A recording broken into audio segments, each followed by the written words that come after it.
আসলে ইউএসবিটা এটার সঙ্গে কানেক্ট হয়েছিল এটার সঙ্গে।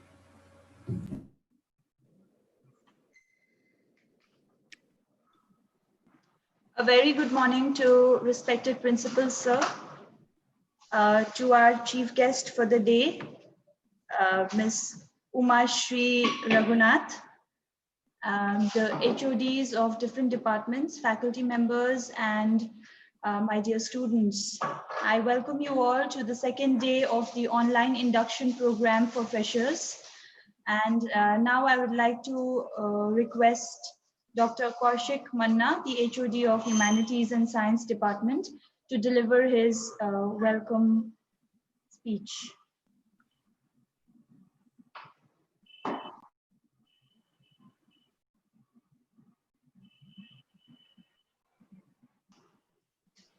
Kaushik sir, are you there? Yeah. Am I audible? Yes, sir, you are. Yeah. Thank you very much.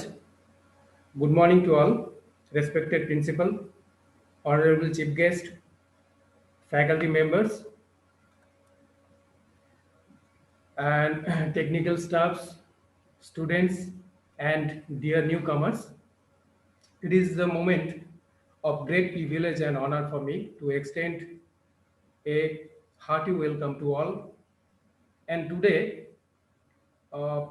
in this online induction program of Surendra Institute of Engineering and Management, we have a chief guest, honorable chief guest, Mrs. Uma Sri Raghunath, to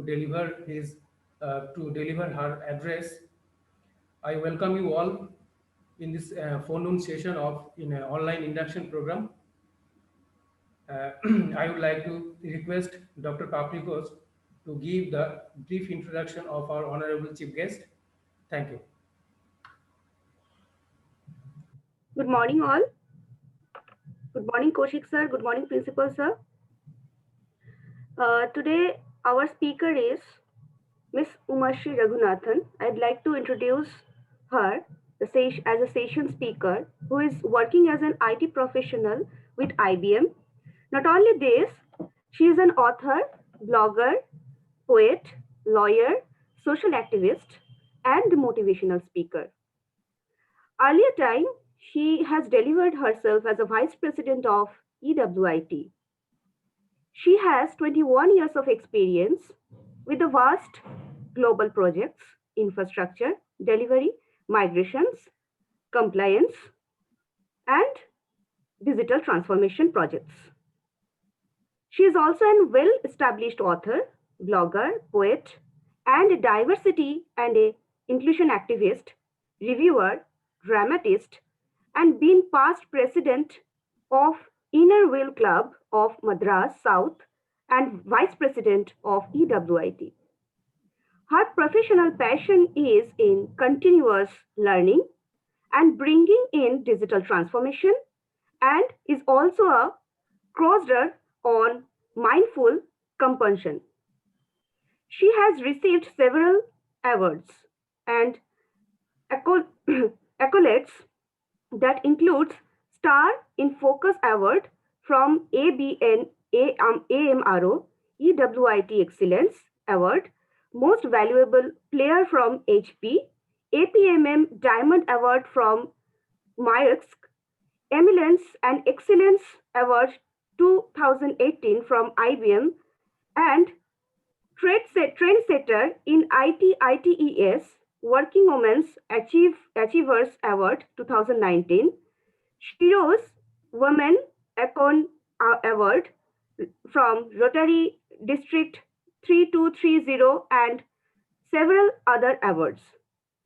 She is a motivational speaker and have been a speaker at several schools, colleges, and corporates on various topics including mental wellness, POSH, career guidance, women, technology and latest market trends, soft skills, and diversity related topics, disability right, and RTI. So no more wasting more time anymore. I'd like to request Miss Umashri ma'am to start this session now. Over to you, ma'am. Thank you, Dr. Papri Ghosh. Very good morning to you all, and a warm welcome to this wonderful session today morning from the most prominent college, and also from each one of the faculty and management here. A big thank you for inviting me to be part of this amazing journey to start for these students. As Papri Ghosh has already given you a briefing, this is not the first time I'm talking to your college, nor you are new to me. However, the beginning of all things is small, and so would be your journey here in the college as well.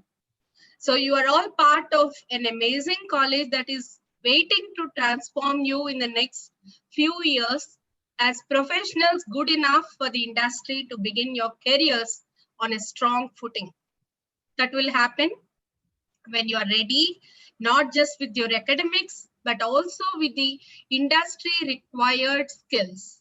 So today's session is going to see from what preparedness as teachers, faculty, and parents, all of us aim to bring in each one of you, so that tomorrow you are fit for the market. You get what I'm saying? You are ready for the corporate, you're ready for the industry that you choose to, and you are absolutely right skilled. When I say right skilled, it comes as a package. So what you do in your college classrooms contributes to 90%, but the icing on the cake is what we are going to see as the 21st century skills. All of us love the icing on the cake, right? The decoration piece of the cake, where that matters a lot for making the cake saleable. So is our lives. So the base of the cake, which is our life, have to be strong, eatable, which means consumable, and especially marketable, which we are going to talk about, how each one of you will become a brand by yourself by the time you finish your college. So let's quickly get into the few slides that I have here today. I'm not going to spend a lot of time on the slides, but I'm going to make this a more interactive session. So please use the chat option as much as possible and drop your questions. Stop me if you have any suggestions, and let me know. Okay, so let's quickly look into what are the 21st century skills. 20 years ago, when probably your faculties, your principal, and I would have started our career, we had no clue. All of us had a battle just like thrown into the ocean, and we had to swim by ourselves. Of course, the competition was less. The kind of pressure that you guys right now have is nowhere to what it was for us. So what has happened eventually is we survived. We survived, we succeeded in the smallest ways that we knew. It took us time, but we emerged successful. But that did not happen overnight. But for you guys, the millennials and beyond, the competition is extremely high, and you don't have the time to slowly get into a survival mode and succeed. Either you survive now, succeed now, or just go ahead with the failure. So what happens is, what is that makes you a little apart from rest of the crowd? What is that will make you unique, that your journey becomes really important from the day one in your college? What makes you so important that tomorrow the industry will actually look forward in taking you as part of the corporates? So the first and foremost is, there is a huge demand that each of you need to be your best brand possible. Okay, today if you look at Dr. Nagarajan sir's webinars have a unique way of actually bringing in a lot of crowd when compared to other webinars that I conduct for other colleges. The reason is Dr. Nagarajan himself is a brand. He had a unique way of reaching out to colleges, students, and faculties to bring out the best for you students of SIEM. So that uniqueness is what you need to pick up from the day one that you're in college. So whatever may be the expertise that you have, ensure you are the best. You are unique. You have something different from others that make you stand out, and you should represent what you are. So being yourself, trying to be somebody else will become a failure. If you think that I want to be like a Sachin Tendulkar, I want to be like Mahendra Singh Dhoni, I want to be like Kalpana Chawla, that's not going to work.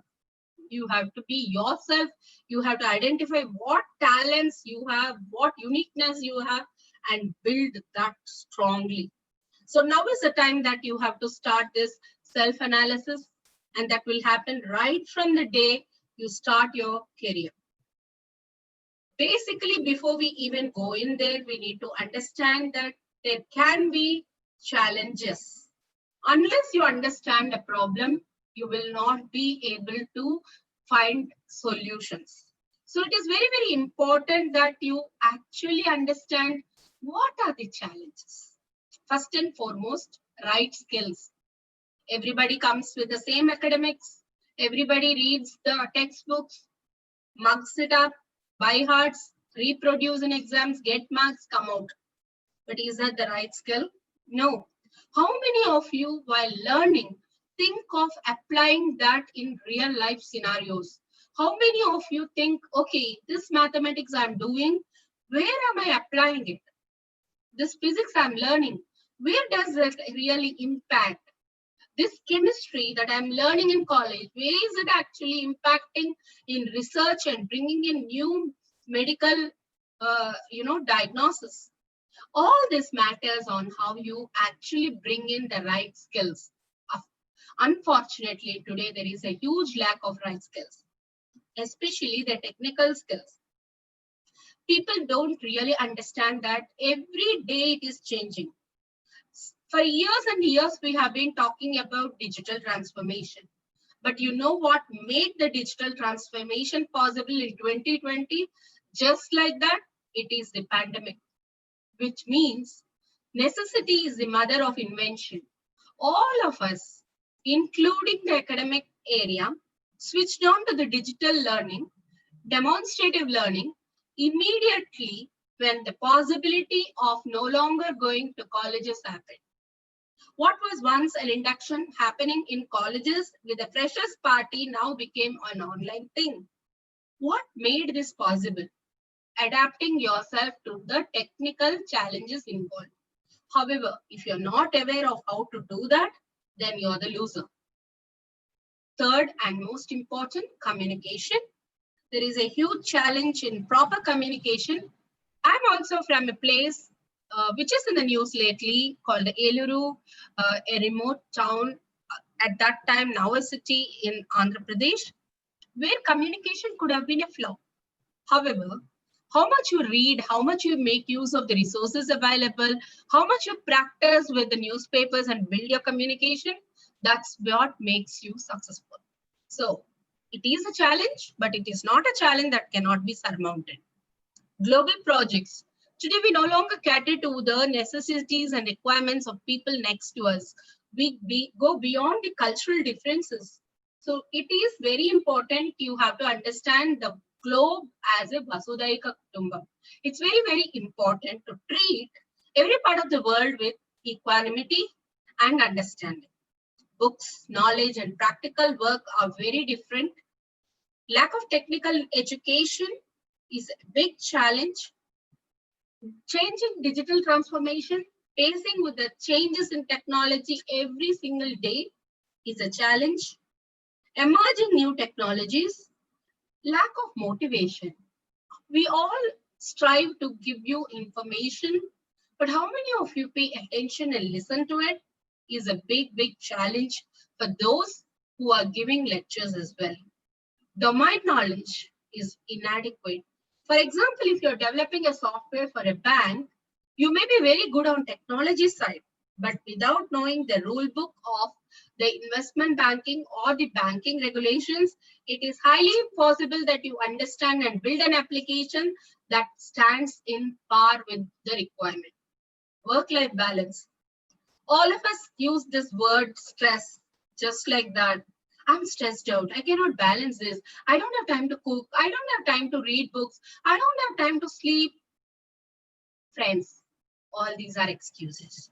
A little bit of time management, prioritization, and organizing will help you become better work-life balance. It starts from your college, friends, because this is something that you have to live throughout your life when you become professionals. The distractors of modern professional social media and other commitments are not less. All of us struggle today because we are so scared of FOMO, the fear of missing out, that if we don't look at our WhatsApp for a half day, we think that we are missing out something really big.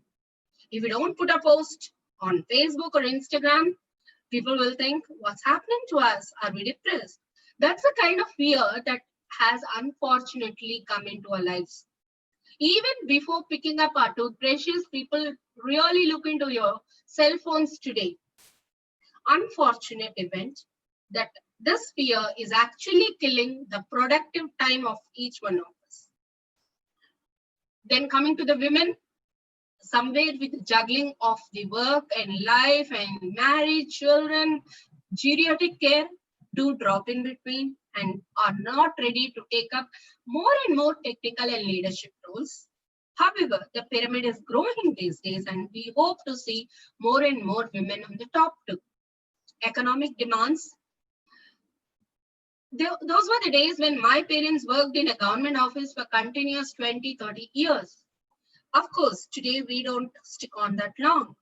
However, when it comes to your generation, you keep on hopping just like that in every 2 years, 3 years, which actually does not teach you anything. The job hopping will ensure that you grow financially in the early stages, but over a period of time, the learning will be very, very limited.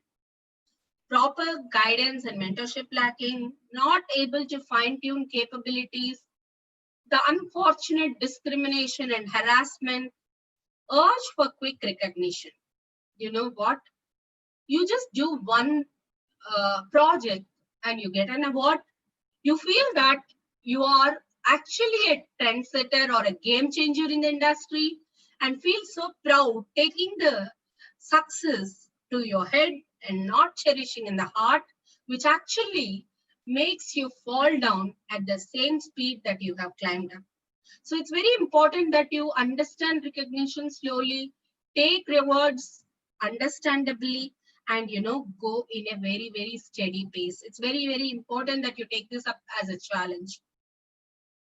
All of us, the minute we start earning 20, 30,000 rupees, we think of buying a new mobile, buying a new car, a small flat. That's the middle income group urgency in the days today. So everyone around seems to be having at least one EMI, which actually makes us burdened not to be creative and exploring because of the financial undue commitments that we have. So it's very important that you understand this part of life as well. Safety, sustainability is more important as you travel away from home. And this is a sheer no on compromise. So let's quickly see. We have spoken enough on the problems, right?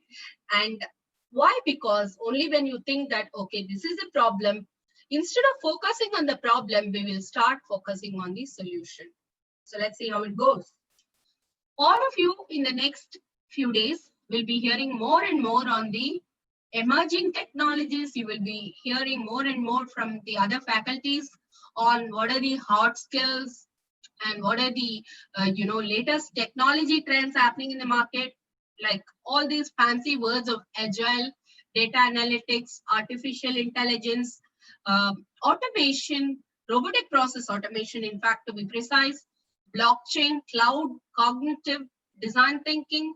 IBM Z is just a word. Probably there are many more that comes into the bracket of Z technologies, industry skills, Internet of Things, project management, quantum, and security. These are the overall technologies that you will be learning in the due course, and also more and more other faculties will be talking on this as part of emerging technologies. Same time, there is something that you cannot ignore is your domain knowledge. When I say domain knowledge, it's very, very important that, um, it's very important that whatever may be the industry that you're going to work tomorrow, you have to understand that there is very, very high necessity that you understand what that industry really does. You may be, going as a manufacturer, you may be going as a automation engineer, or you may be just going as a developer, or you may be going even as a finance specialist or a business analyst or a project manager. It can be any role, it can be any job competency, but you have to understand what is the industry skill. So when you Bhaskar, please go on mute. Okay. So when we speak about this, we talk about various industries that you can all get employed, starting with government, aerospace, defense, automotive industry. Automotive industry, right from Bharat Benz to, Ashok Leyland, Tata Motors, Hyundai, Maruti Udyog, you can go on asking, and there are plenty of automotive industries. Banking, right from starting with FBI, RBI, HDFC, ICICI, and City Union, like that, any kind of a banking is also an industry. All the banks do have an other segment than retail and wholesale banking called as investment banking, where you will work on letters of credit, document checks, and so on, which actually enlarges the scope of work for import-export trade. Then chemicals, petroleum, Indian Oil Corporation, Bharat Petroleum, HP, like that you can go on to any of the petroleum as part of the ONGC. So what happens is there are various possibilities that you can look on and not customize yourself and minimize yourself to the IT or IT enabled services. Consumer products, everything that we consume, right from the tissue paper, right from the water bottles, the flasks, the cookers, the gas stoves, to the beds, sofas, TVs, everything that becomes FMCG products, fast moving consumer goods. Education, any type of education, right from learning at home, like Baiju apps, or to any of the research institutes, the premier institutes in India, like IITs, IIMs, and all the colleges. Education has no limit, and learning is the only continuous process. Electronics, can it be Samsung, can it be LG, any other electronics that we can see, Sharp, Philips, there are plenty of industries, Siemens, that can actually employ all of you.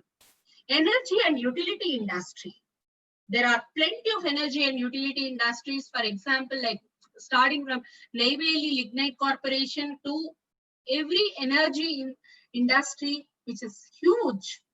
Then financial markets, right from stock exchanges like National Stock Exchange to your Mumbai Stock Exchange, Chennai Stock Exchange. So it can be anything in the financial markets that govern the whole industrial economic acceleration.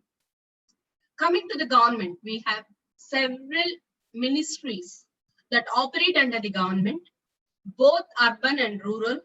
And what happens in the government is there are plenty of jobs right now that are not getting filled up because they do not have the correct industry skilled people available.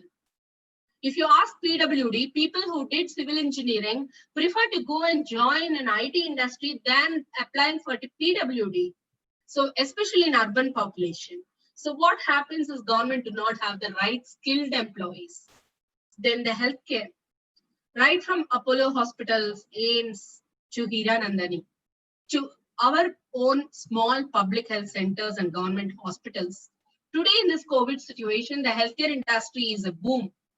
However, we do hope that the pandemic goes off and the healthcare industry normalizes and this industry is becoming a more and more a commercial industry that also has need of experts.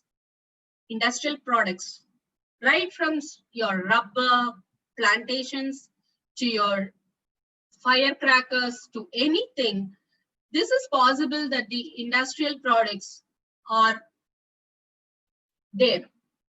I would request somebody annotating, kindly stop that.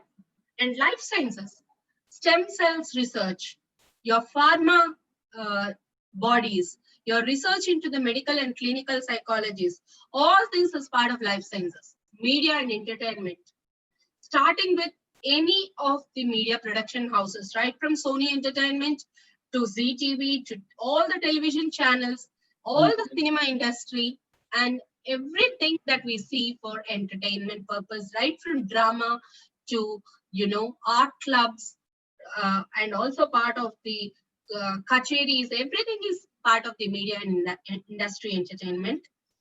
Retail industry, right from the farmers produce that goes to the retail markets. Telecommunication, we are today evolving from 3G, 4G to 5G very soon. And all this telecommunications and its subsidiary industries, starting with Reliance Jio to Airtel to Vodafone to BSNL, all this is part of the telecommunication industry. Travel and transportation, right from the aviation sector like Air India, Indigo, and Lufthansa, and lot of transportation to our own bus services. The Indian Railways, which is the biggest industry employing the highest number of people in the world, all these are industries that you can look out. The reason why I have explained with examples on this particular thing is you should not think that my degree will make me join Infosys, Cognizant, IBM, HP, now the whole world. Whereas you see in any industry, all this software sector will actually cater in, because in 90% of the work that is done in all these industries, even in automotive industry like Hyundai, if you see, you will see that the automation in Hyundai happens completely by IT experts. So it all goes with a combination of domain expertise and the technical skills that you learn while in the college. All right. So how does this happen?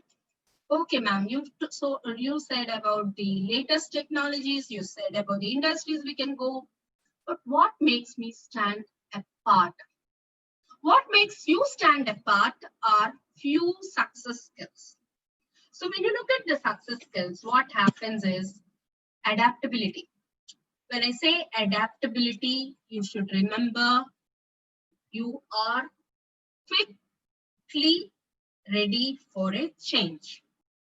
For example, if you say that, no, I will not learn from an online class, I will only go to a college and learn, then you are the loser, because this is the time that all of us have to be ready for the change. If you say, I'm not flexible, I cannot come to the college after 6 o'clock session, or I'm not going to work in the odd shifts, then you will not be deployed in a global project. So what happens is, no longer that we are working in an environment that needs 10 to 6 or 10 to 7 jobs. There were days when employment means 9 to 5 and people had a life after 5. But today, if you ask your own faculties or teachers, I'm sure after the college, they are sitting and creating PPTs and documents for you to be enabled with the distance learning. So they are all ready and adapted to the changes in order not to only lose the jobs, but also to not stop teaching you. Similarly, when you tomorrow go to an industry for employment, what happens is if they bring in a new machinery and you say, no, I was very convenient with the old one and I cannot operate this, then they will employ somebody else who can come and operate it. So it is very, very important that you become adaptable and flexible. There were days when, women technically were not allowed to be part of the night shifts by families. And probably when the Chennai telephones initially started after independence, had to have women in the customer service. Lot of women lost those central government job opportunities because they were not ready for night shifts. But that did not stay for long. Within a period of 1-2 decades, when the call center and BPO boom started, it was women who adopted themselves very quickly for the changes. There were women who were coming to office at 6 a.m. in the morning, working till 2 o'clock. There were women coming at 2 and leaving at 10. There were women who were coming at 5 and leaving at 2. And there were women who were coming at 9 in the night and leaving at 6 in the morning, which means that it gave more and more job opportunities for women because they were ready for being flexible. Families, neighbors, everybody started understanding that people do go out for genuine jobs and adapted to changes. For example, today in the government industry, if you look at what happens is most of the systems are computerized. For example, my mother worked in a municipal corporation for a good 30 years, having big records to document birth and death certificates. When the entire office started to become on a desktop with a data entry process for the same, and the entire corporation became digital, people who were as old as 50 years had to slowly adapt themselves to the change and learn keyboard, learn to key in data, and learn to transform themselves. So if our mothers could change, why not we? Then, business acumen.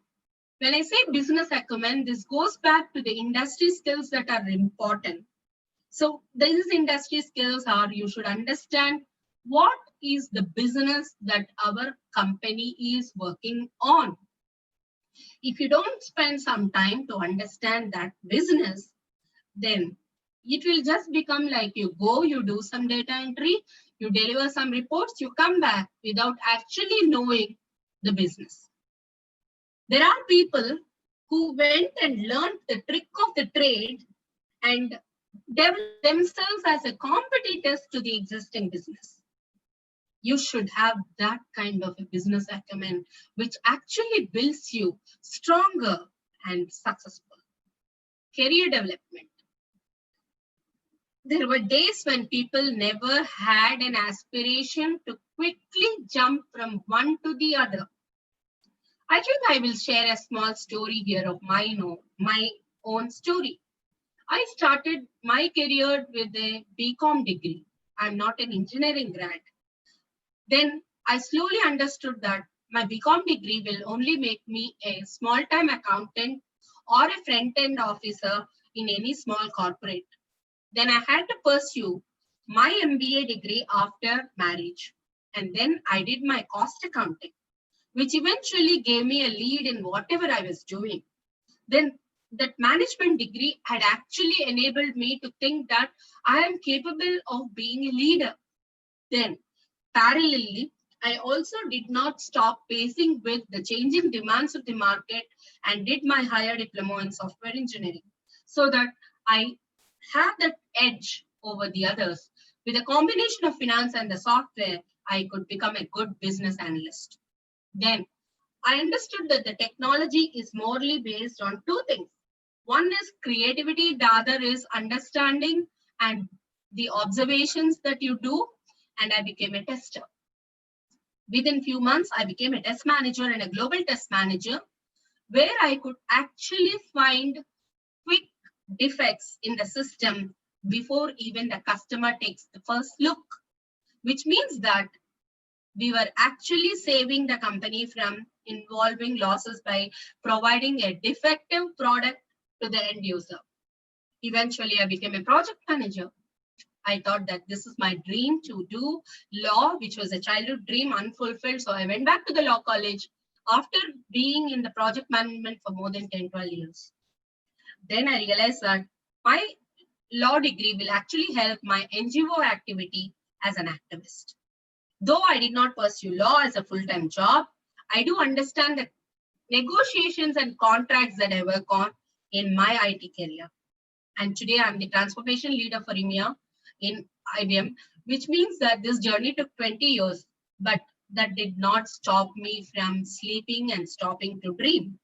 So career development for some people are lucky to get into the right placement right from the first job that they get in. But for some people, it is a continuous journey.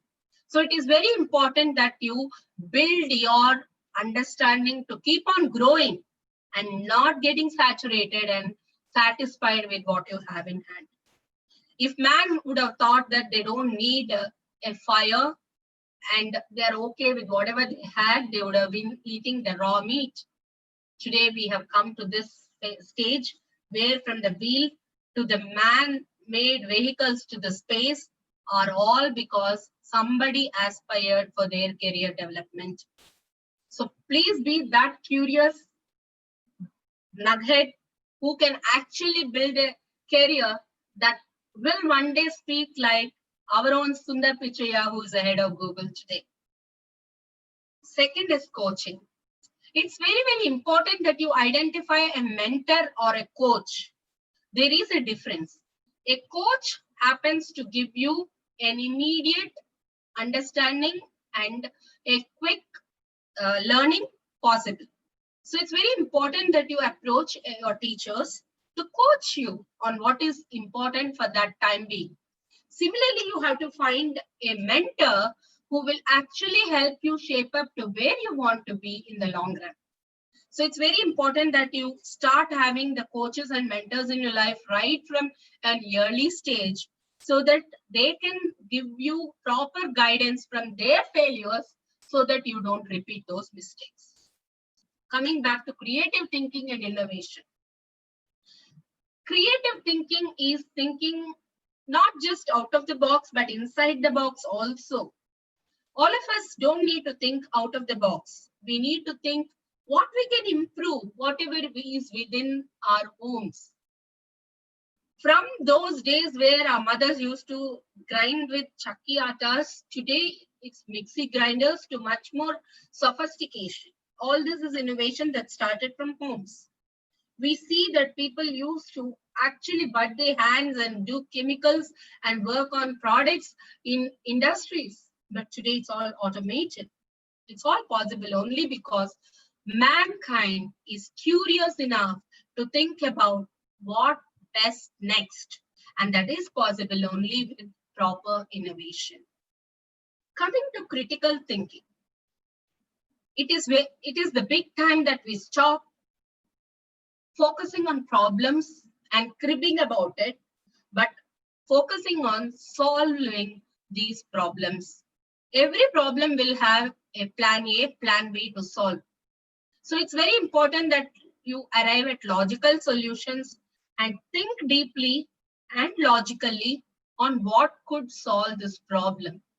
It's okay when you have a problem to write down option 1, solution 1, option 2, solution 2, and then see which is the most optimal solution possible.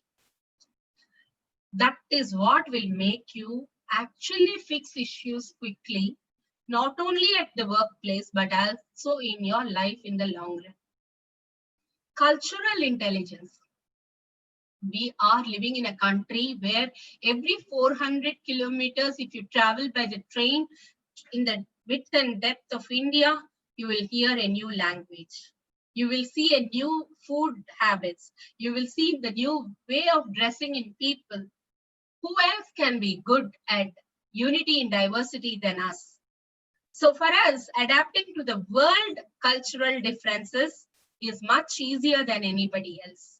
So you should understand that when you're dealing with a person from West or from British or from Europe or from Australia or from Korea, China, Japan, there is a way that you respect their culture. There is a way that you greet. There is a way that you respond. In India, for everything and anything that we nod, yes, no. And we expect the other person to actually understand us saying yes, no. But in some cultures, saying this is a no. Saying you're moving off head to the right to left is yes. So it's very important that you understand the culture of each country. Tomorrow, each one of you may be working in a different part of the world.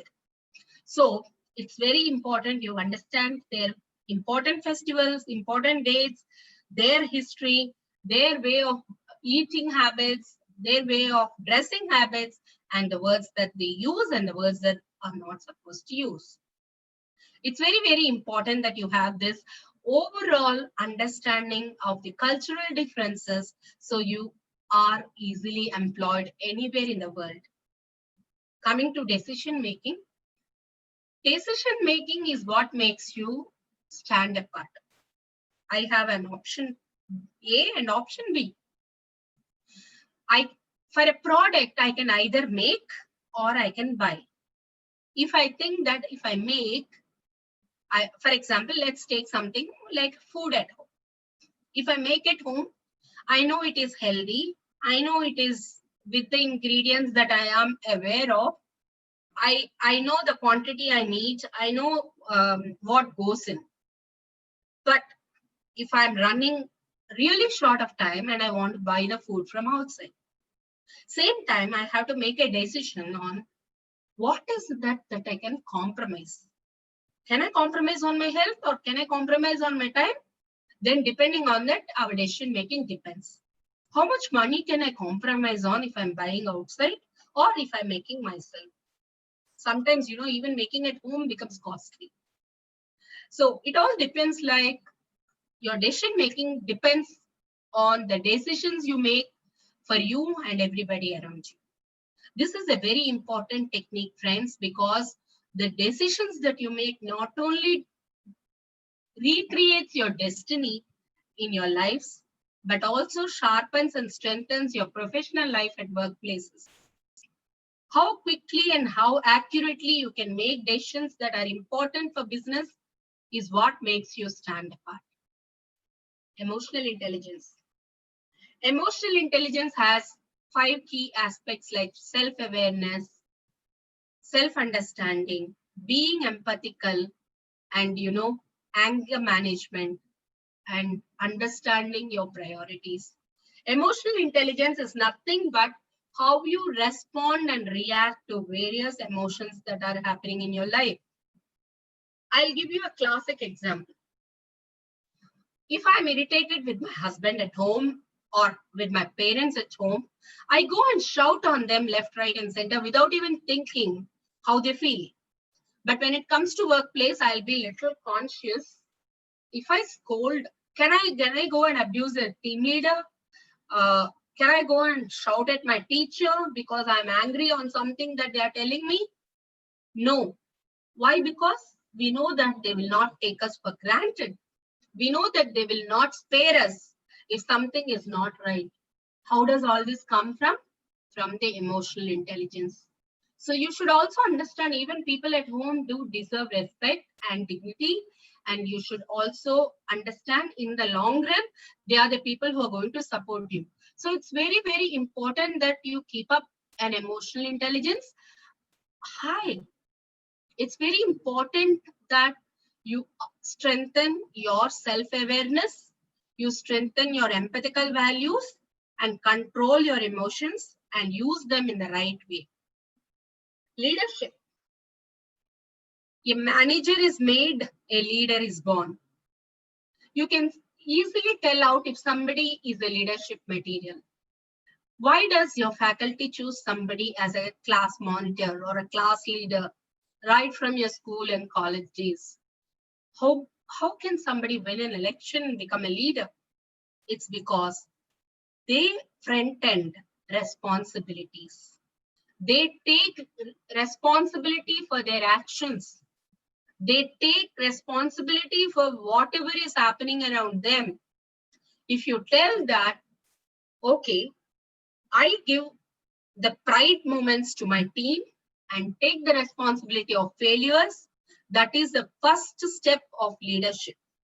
I don't know how many of you would have read Ignited Minds of Dr. Kalam.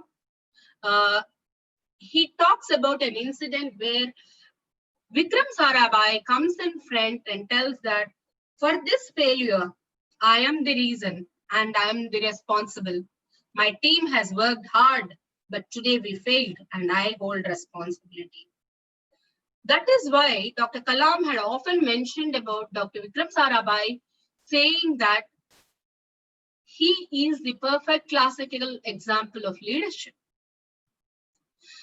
For Disha and others who are raising their hands, I'll come to you in a few minutes after this slide. All right. The third one is mindfulness. Here, when we talk about mindfulness, it is very, very important that you should be mindful of what you consume, right from the data. How much of data you should take, what you should ignore, how much of resources that you should use. Just because you can afford, don't go and order everything in the hotel, but please order only what you can eat. Similarly, just because the data is coming in your hand phones like that, don't consume all of that data. Be aware of what you need to consume and what not. This conscious mindfulness will actually help you save tomorrow when you go forward in life. Present to win. It is very important that you build your presentation skills because visibility is what matters, friends. It's very, very important that it's okay to brag about your success. It's okay to blow your own trumpet without it getting overboarded. You have to present to win. This present to win is an important aspect because unless you have the confidence to project yourself rightly, nobody else will do. So your presentation skills have to be good. The way you present things will make the other people understand and respect you. Next is social. Today we are in a world where we cannot stop being introverts. Once upon a time, people who talk less were also considered intellectuals, but today people who do not speak up are considered as not so confident people. So it's very important to create your digital personas by reflecting on what you are. Friends, remember what you post on your social media networks is keenly watched. Whatever hashtags you tag along is all noticed. Many countries, while giving you visa, ask for your social media handles to check your kind of reactions and thinking. Depending upon what you share and what you actually reflect on social media, they will judge you. Everybody will say we will be non-judgmental in the process of selection. But honestly, your LinkedIn, your Facebook, Instagram accounts, everything is widely watched. So what you reflect in your social media reflects what you are.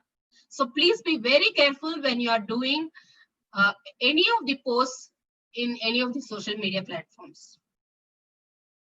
Teamwork and collaboration. It is always we and not I.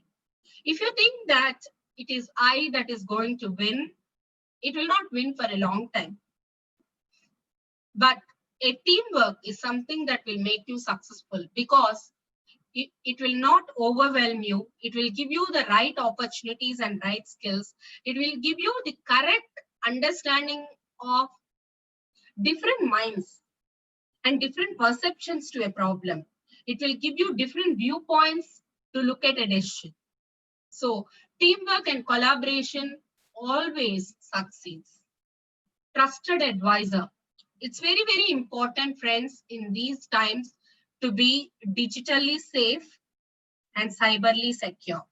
When all of our financial transactions are also online. You know, once upon a time, we used to write on diaries and, don't want people to read them. Today, we want to post everything on social media and expect people to react. However, still there are things that we should be careful enough not to share with everybody. So you should always have a trusted advisor who can listen to you, who can understand you and guide you. So that trusted advisor preferably will be good if it is your parents or teachers. If not, take a friend who can be confided on. It's very important that you please talk to people and let out your emotions than getting stagnated and struggling with the kind of peer pressure we are having today. Communication is something we find it as a big challenge today. So it's very important you develop your verbal and written communications. Verbal communication actually has two things. One, what you actually use words and speak. Second is your body language. These two convey a very big amount of what you're trying to convey. Your words and your modulation, your tone sets the communication right. It gives the depth of what you're trying to convey. Your body language shows the other person how confident you are. It shows the other person how clear you are on what you're talking. It shows how interested you are. So the verbal communication is very, very important, that you not only should use the appropriate words, but also appropriate body language.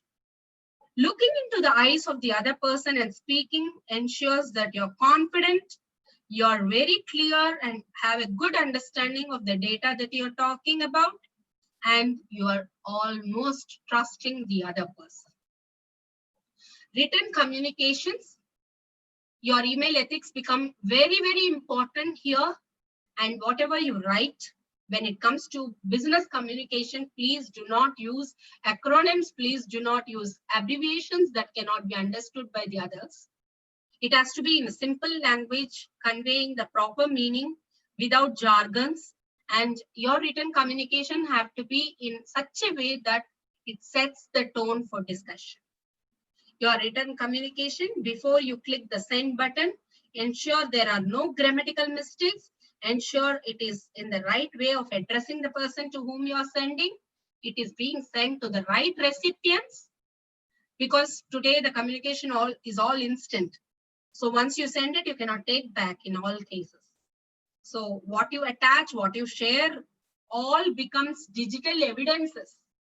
It can be for or against you. So before you communicate, even an email can be becoming a judicial evidence. So before you communicate something by written communication, either in a document in a physical form or in the digital mode, please be sure that what you are communicating is in the right language, right tone, right addressing to the right recipients, and no regrets once it is sent. So these are the basic success skills that are very, very important to survive in the real world. Now let's see one more slide here. So this is again going back to what we have seen in the previous slide. So these are the golden rules where your communication has to be good, your email ethic and business writing should be strong, your time management, being punctual to anything, is valuing your time and others' time, commitment. When you say I will do it, please do it. Otherwise, at least assertively go ahead and say, no, I cannot do it. Or buy some time if it is not possible within the time that you promised. So communication, when you have given commitments, is very important. You have to prioritize what you need to do every single day. High, medium, and low prioritization. Organizing. Write down your agenda for every single day in a diary, and please complete that. It's very, very important to be organized. Teamwork, understanding your digital presence, social media, how and what you should post and what you should not post. Your goals should go in line with the organization goals and policies, rules, and procedures. Then only it will help you grow. If you violate any of the organization policies or rules, that may not actually continue your employment tomorrow. So it's very important that you have the mental elasticity, which is a existence of flexibility and adaptability. Complex problem solving goes along with what decisions you make. Your critical thinking becomes an important key factor for problem solving. Your creativity brings in innovation and new products and services to the market. Your people skills make you a person who people will enjoy being around you, and interdisciplinary knowledge. Don't limit your knowledge with one area, but keep on looking at what next, which is very, very important for your success. So before we wrap up, I think next 15 minutes I would want to spend on this one slide. Why? Because all of us in the 21st century ignore these four. And unfortunately, despite of our professional successes, we lose in life. Despite of our financial success, we are not happy. Despite of our physical success, physical wellness, we are not mentally stable. Despite of emotionally strong, we may still fall sick. So if you look at these four aspects of life skills, it's very, very important that you understand the interlinkage and correlation between each of these.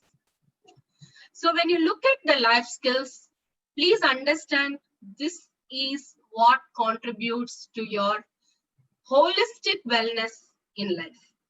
This holistic wellness in life is only possible when you understand that each aspect is important and cannot be ignored. It just cannot be ignored. So coming to the physical wellness, this has become the key important skill needed in 2020. 2020 has taught us that despite of whatever you have and wherever you belong, when it comes to health and destiny, you can be the same. So who survived this year? People who had good immunity. People who were focusing on their physical wellness. People who were understanding their body. People who were understanding the fact that this physical body of us is the vehicle of everything else, right? So it's very important that you keep fit. Your fitness means you don't need to become a gym body. You don't need to become a person with 6 biceps and go and do karate or anything like that. Your fitness means not falling sick. Why? Because the minute you fall sick, absenteeism increases. When your absenteeism increases, what happens? In your college, your productivity decreases. So what happens? Tomorrow at work, if you keep on falling sick often, what will happen? You will be frequently absent yourself from work. So the manager, while assigning something good, will say, no, that guy is always falling sick. Don't give him a good project. He will not be able to deliver on time. Give him something that is of low priority. He's not fit, so he'll not come to office regularly. So your wellness and productivity also depends upon your health. So maintaining good health is very important. Eating right. All of us love all junk food. Anything that is packaged and ready to eat, we love. We think that it saves time and we eat. But we don't understand that eating right is very, very important. Having the pyramid of the right nutritional value diet is very, very important. We don't eat proper vegetables. We don't have fruits. We should hover on nuts. We should stop junk food and fried food and eat on time. It's very important that we don't end up with acidity and other things, because that makes you uneasy to sit and study for a long time. So eating right, doing 20 minutes of exercise or walking a day. If you're a little bit enthusiastic for wellness, you can go on for yoga. 10 minutes of meditation, just 10 minutes of closing your gadgets, closing your eyes and sitting in silence will actually bring your nervous system under very, very essential calmness. You will identify in that 10 minutes what is actually bothering you. That will be the first step to fix it.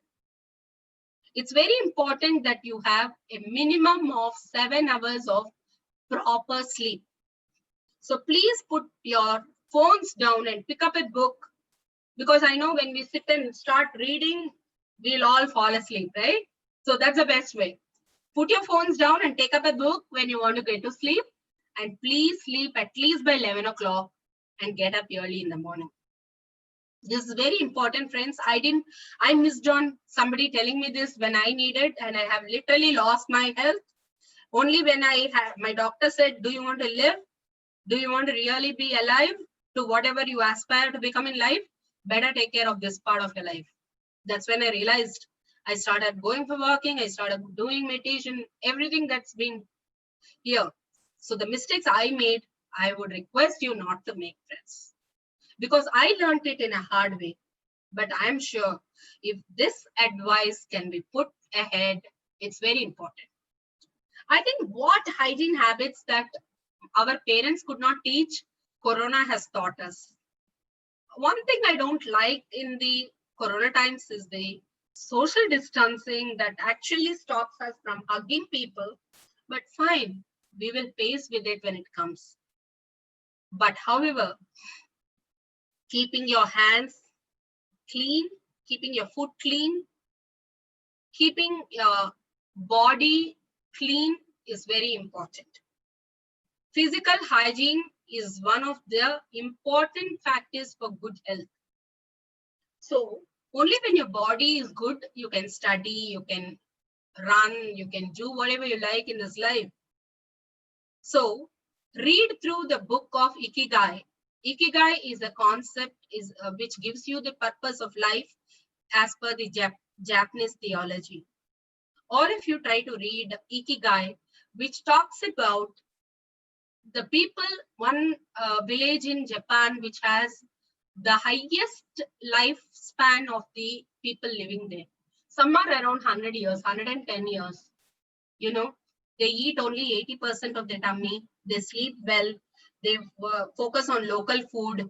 They keep on doing small exercises, and they keep themselves very active. They don't retire. So that keeps them physically well for a longer time. How is it possible? Emotional wellness and mental wellness. If emotional wellness or mental wellness is not happening, your physical body will ruin faster than any other disease. It's very important that you control your anger. As a young wife, I have seen people throwing things off, yelling beyond their lungs out, and then losing their own mental stamina. The peer pressure. Somebody got a new phone, I need to get a new phone. What happens there? Competition. If I cannot afford that, dejection, disappointment. So don't compare yourself with anybody but then your own self. What am I today? Where am I going to be 5 years down the lane? Because this is under the circle of your own influence. This is under your internal line of control, which is very important. So don't get succumbed to the peer pressure, but set a pressure to yourself, because people deliver good when they are stressed out. So set up your own self goals, comparing to where you were some years back and where you want to be few years from now. Handling stress and competition. You should be a competitor to yourself. Look at the golf game.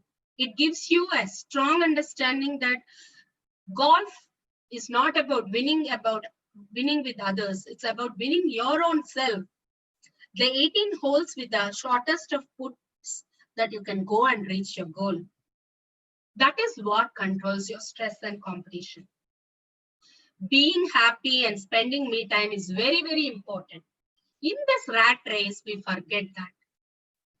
Despite of the challenges I had in my life, despite of the continuous professional time I had to spend and take care of my family, take care of my finances, getting married at a young age, I always spent time writing poetry and writing my blogs, going out with friends, watching Saturday night movies, and spending time listening to music. That actually helped me. It helped me to relax. It helped me to rejuvenate and come back. It helped me to think that, okay, I'm not ignoring myself, which is very important. It's as good as taking care of your body. It's important that you take care of your mental strength as well. Friends, physical wellness, if you get a fever, within 5 days, you get cured. Even if you get a cancer, you get cured. But today, the mental wellness damage is much, much unfortunate and strong. It leads to depression, suicides, whatnot we are seeing around. All that is not necessary. Please remember one line, friends. Whatever may be the situation in life, please write it down and keep it within your vicinity, that this too shall pass. This too shall pass is a mantra that you should not forget. When you're very happy, also remember that this too shall pass. Means even your happiness may go off if you don't really take care of it. Any problem, remember the mantra, this too shall pass, which means the trouble will go away from the person along with the time. Time is the best healer. So don't give up on life if you come through any strange consequences, if you come through any strange and troubling situations. Stay there, strong, and remember that this too shall pass. Financial wellness. Friends, today you are in college, you will soon start earning, you will all be getting your pocket money from parents, and you will be tempted to spend recklessly because it is not your hard-earned money. But please remember and write down a diary on where your spending is going on. When you look back, that will teach you that you are either conscious or not conscious of your spending. Why? Because spending is easy, earning is difficult, saving is much more difficult. But the people who could invest in their early ages, people who could plan their savings, people who do proper investments right from a very early age are the people who are financially successful. Remember what happens when you start saving small. It gets compounded. Before even you realize, when the time you're 30, you want to buy a house, without even knowing, you will be having a good amount of savings. So take calculated risk, and planning life goals is very important. Friends, it again goes back. If you are not financially well, it will impact and stress you out and eat away your emotional wellness. If you are not emotionally well, it will impact your physical health. So this is all interrelated. Coming back to social wellness. What is social wellness? Social wellness is what you are by who you are with. Your friends will define the kind of contacts you make in life. You can have 4,000 associates on Facebook, but you should at least have 4 people, close friends, who will run to you the minute you say, I am not well. At least, when somebody asks you, how are you doing? We should have at least 4 people to whom we can very openly say, no, I'm not well and I need help. This is very important when you are making friends. When you're networking, it's much more important on whom you hang out with, because the influences that they make on your life is paramount. The kind of influence that they have on your life is high. That if suppose you are hanging out with people who are studying, who are successful, who are innovative, you will also be tempted to do all such things. But unfortunate companions will result you in unfortunate incidents. I don't want to call out, but alcoholism, drug addiction, all this is possible, and it starts with colleges. So once you fall into that pit, your downfall is the only destination. So it's very important how you network and whom you network with. And then your control time on social media. All the apps, including Facebook, have a possibility to check how much time you're spending on each of that. It's okay. We are social animals. Human beings are pruned in such a way that we cannot do away without social media today. But it is very important that you are conscious on the time you're spending and what you're browsing. You may think my phone is password protected, my laptop is password protected. But remember, everything the minute you are on a digital space, it is encrypted and tracked by the service providers. So tomorrow, if there is an issue, anybody who are managing the cybersecurity team can actually penetrate deep into your systems from their own place using the IP address and track you down. So it's very important on what you browse, what you watch, and what you learn from social media. It is very, very important that you are safe and secure online. It's very easy, friends, to feel sorry than being safe. So it's important to be safe than feeling sorry later. Keep your passwords in such a way that nobody can guess it. Keep your passwords changed periodically. Keep them in a safe place. Don't write down and keep it that can be accessed by anybody. The next is respecting elders. How much ever we succeed or grow in life, please remember the blessings of our elders is what actually guides us. Don't forget your moral values and ethics.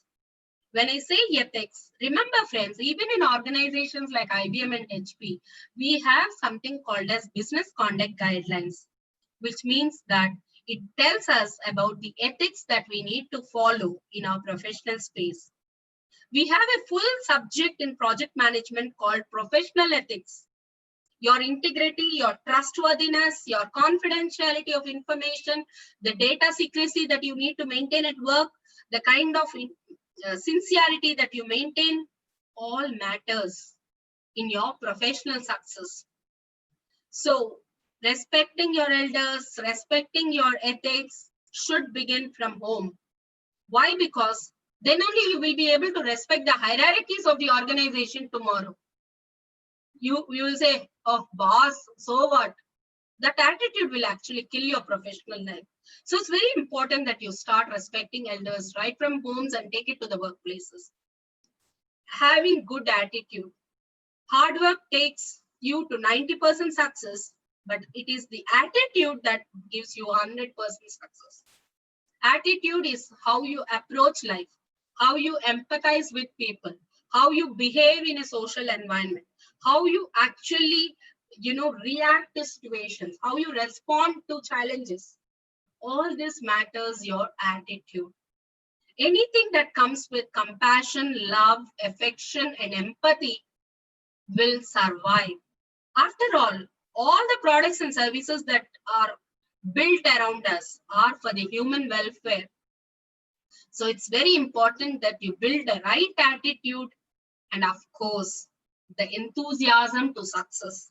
The fire in the belly that will not let you sleep is what is wanted. If you want to succeed, you should always have that fire in your belly, because as Dr. Kalam says, dreams are not those that comes when you are sleeping,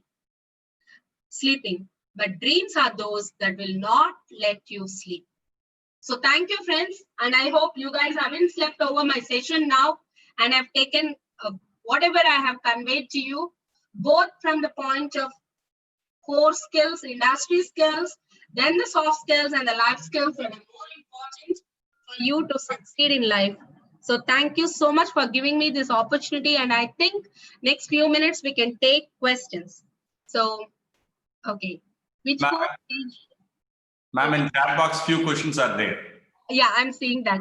So, Sundar Sinha, which course we should take alongside with engineering? So it depends upon what industry you want to go, Subra. You have to pursue. I would suggest, if you are a core mechanical or a manufacturing engineer, please learn automation techniques that will become helpful. This will really be very, very important that you understand how the engineering techniques and tools can be implemented in a live thing. So explore the opportunities. I'm sure your faculties will be able to guide you on what is available in your place so that it doesn't distract your academics, and take it forward. Okay. Debjyoti Sarkar, how do we make a risky decision in a simple way? Okay, see, every decision depends upon the options that are available. So for every problem, write down options 1, 2, 3, and and um, and check out, what are the options that are available. So what happens, there is no shortcut, but you have to do a little bit of analysis on which is the most optimum decision you can make. For example, I want to manufacture something. I will have to see, will I produce everything that is needed for manufacturing right at my place, or am I going to outsource few things from others? So if I think that outsourcing may actually be costly for me, or it may involve in compliance issues on import export trade, then I might try to grow it within my place. Or if I want to think, okay, no, I'm not going to do the headache of producing everything myself, but I will get it outsourced, assemble in my place, I will see the risk involved. So doing a self analysis of the risk involved while taking an option for decision making is very, very important, and that is what decides what you can actually do. Then Ptolemy says, when we are emotionally disbalanced, what should we do that time to overcome our weak emotions and be strong in future? First and foremost, please talk to somebody, a good friend or your parents. Talk to them how you're feeling. When you put up the feelings inside you, it will only depress you. So please go and talk first. Tell them what you're feeling and identify what is causing this emotional disturbance. What is the failure? What is the disappointment that is actually making you emotionally weak? Try to identify that source. So once you identify the source, move on from there. If you think that probably for a youngster, if there is a love failure, move on from there. Everybody in life should be dispensable. Okay, so think of what next you can do, what better you want make you happy. Identify what things that can actually make you active. Don't sit idle and think over the emotional disturbance that caused you. Once identify the source, check out the options to fix that emotional imbalance and move on. For this, if you are not able to get help from your immediate family or friends, you can even talk to your teachers. Every college will also have an internal committee to help you. If that is not happening, and if you are still feeling that you are not able to balance and you're feeling negative thoughts and negative emotions, please seek professional help. There are plenty of psychologists and counselors available who will not put you on medication, but give you a right understanding, some kind of a small therapies that will bring back your focus in life and confidence. Okay, that will make you strong. There is nothing wrong going to a psychologist or a counselor or a doctor if you feel emotionally disturbed. Mental health is as important as physical health. So please don't stray away from your mental wellness if you feel that you need help. What's the spelling of the mantra that you said? I'll just type it. This too shall pass. I don't know if somebody can translate into English. It will be good. What's the spelling? Okay. How to make a good timetable for study? Okay, I will show you a small example. Okay, this is my diary. I don't know. Okay, this is, it's not coming, I guess. Okay, this is my diary of yesterday. So what I do is every day I write down what all I need to do. And the second half of the page is on personal things I need to do, like paying my EB bill, calling somebody, visiting a sick relative, all that. On the top, I write down my professional commitments. That is what makes me prioritize. If something I cannot, for example, this lecture, I have to come at 11 o'clock and deliver. I have to give it a top priority because all of you are waiting. So I cannot do this tomorrow saying, okay, I'm not prioritizing, I'll just postpone it.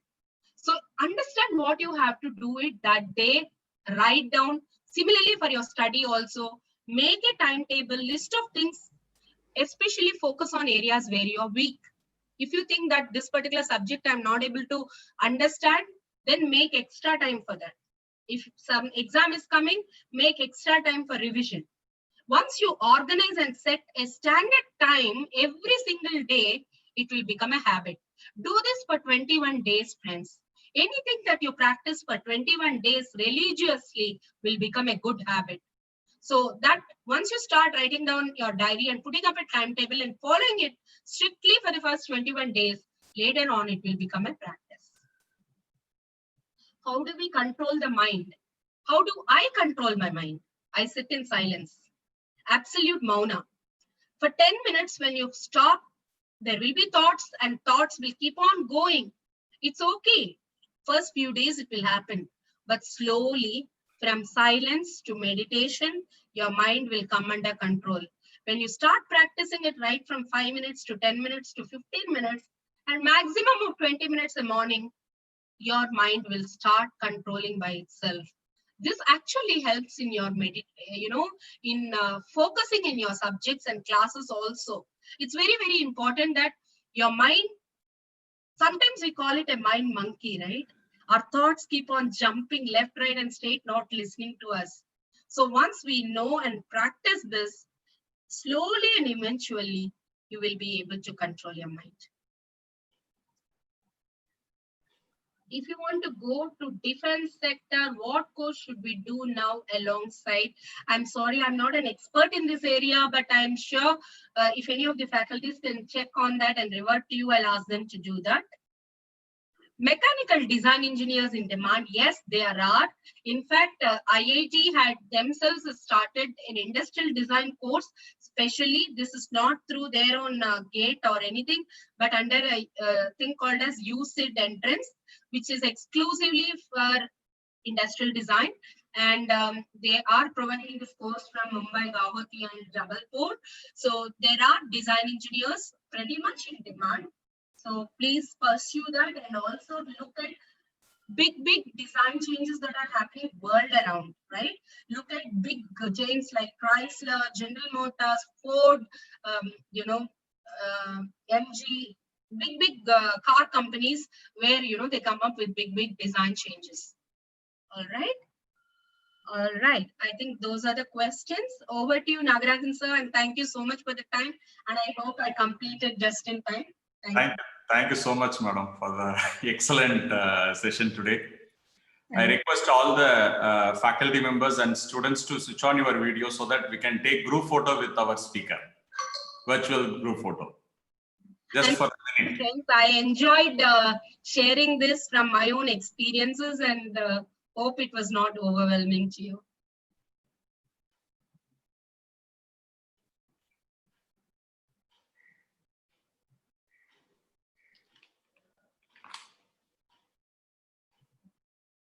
Yeah. Thank you. Preeti ma'am. Thank you for such an interesting and in-depth and comprehensive session, ma'am. All of us, including the students as well as the faculty members, have benefited from your talk. Thank you so much once again. And now I'd like to request Mr. Tapan Kumar Sen, the HOD of Civil Department, to give the vote of thanks. Thank you, ma'am. I'm T.K. Sen, Head of the Department of Civil Engineering. A very good morning to everybody present over here on virtual mode. On behalf of the SIM family, it's my great pleasure to express sincere gratitude to respected Dadaji, Mr. Ramvilas Agarwal, the founder president of Vidya Bharati Foundation, Professor Ma'am, Delhi Public School, respected Mr. Sharada Agarwal, Chairman, Surendra Institute of Engineering and Management, Mrs. Signa Agarwal, Director, Surendra Institute of Engineering and Management, for their wholehearted support to organize this induction program. I also express my sincere thanks to Professor Dr. S. Nagarajan, Principal SIM, for his valuable and active guidance for conducting this program. It is also my immense pleasure to convey sincere gratitude to Mrs. Umasri Raghunath, senior IT professional, prominent author, and motivational speaker,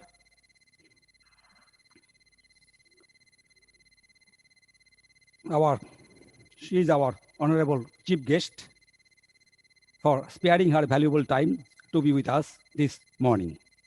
I hope the students will be encouraged by her motivational speech.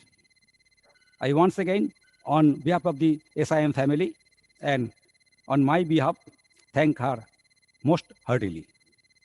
Next, I would like to thank the students and the freshers, in particular the parents present in this session on virtual mode for their active participation to make the program a success.